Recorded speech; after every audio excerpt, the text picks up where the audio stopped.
coming off the field, or what we saw was when you turn on the tape was pretty accurate. You know what I mean? I think that, and we did a lot of good things, and just the bad thing is we made critical mistakes in critical times. I mean, we had some third down drops. We give up sacks in the red zone. False start on 2 critical third downs right there. And I think that the 2 false starts on third down were big mistakes, because we had a 3rd and 1 that was going to be an easy conversion, and we needed to get the momentum back right there. And with the false start, put ourselves in a bad spot, and then had another false start and really put ourselves in a bad spot. And so I think that mistakes in critical situations get you beat. And that's what showed up on the tape. Is there anything you feel you could be doing as an OC to make the offense more consistent? I think that just comes with reps and practice, and we continue to try to execute. And that's always the goal. And I think that what we do, that's always what we believe in and what we preach is just execute what we do. And like I said, we did there was a lot of good things on that tape. We just didn't execute in the moments when we needed to the most, and that's unfortunate. How has Michael Trigg progressed in the offense to this point? Trigg's a very special talent, and I thought obviously he probably had his best game last week, and to be honest, had his best week of practice, and I don't think that's any coincidence, and that's the thing.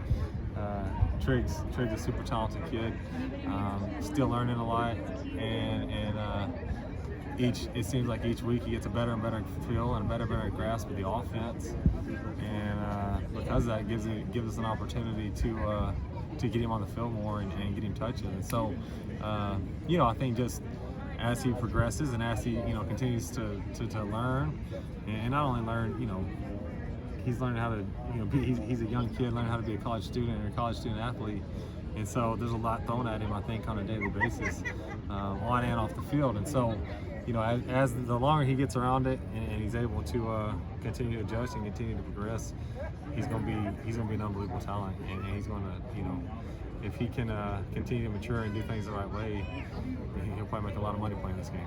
Can you talk about dealing with Colorado's defensive front, kind of what you've seen from them so far? I think that they're, to be honest, I think kind of similar to the last one. I think that they're big and do some good things. But what we're focused on is trying to do our job, and getting better at just executing. Because like I said, I think that we're really close to doing some really special things, and we just, like I said, I think it's the best, especially early on. We were running the football. It's probably the best we ran the ball last week, and it's the best Keontae's looked. It's the best Trigg looked. Like, I think a lot of guys are progressing. We just got to play complementary football on the offensive side of the ball. We got to put it together. I mean, all of us, and it's got to be 11 people. And there's too many ups and downs, and so that's kind of the focus on.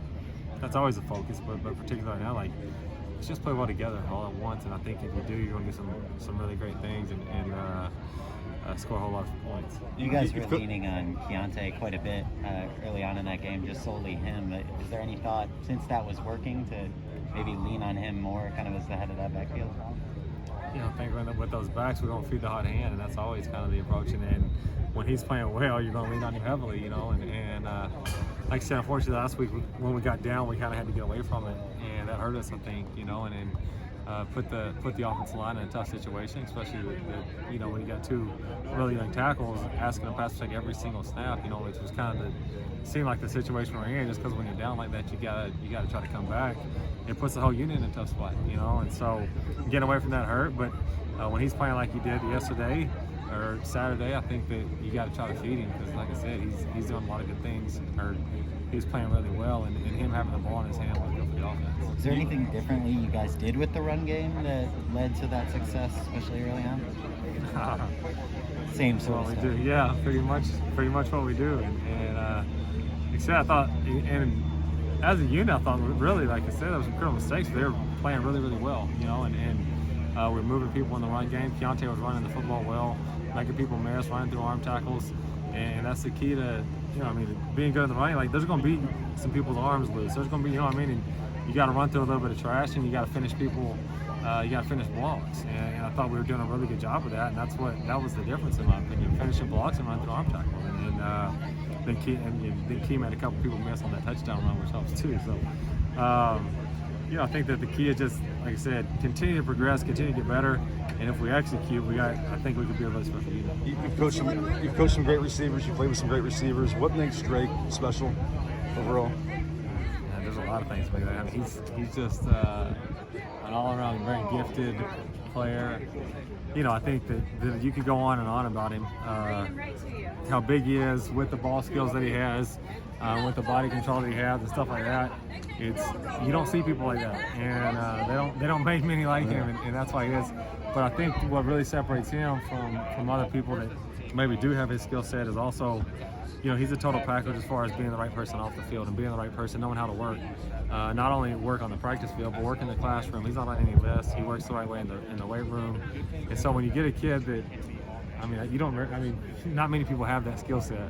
But if, you know, it's almost like he's a cheat code. Most people that have that skill set don't have that mindset, and he's got an elite, one of the best skill sets I've ever seen to go along with just being one of the best people and one of the best work ethics I've ever seen. And so if you got that, you're going to be really gifted, and he's going to kid that I think because of the way he does things off the field, he's going to play this game for a really long time and probably make a whole lot of money doing it.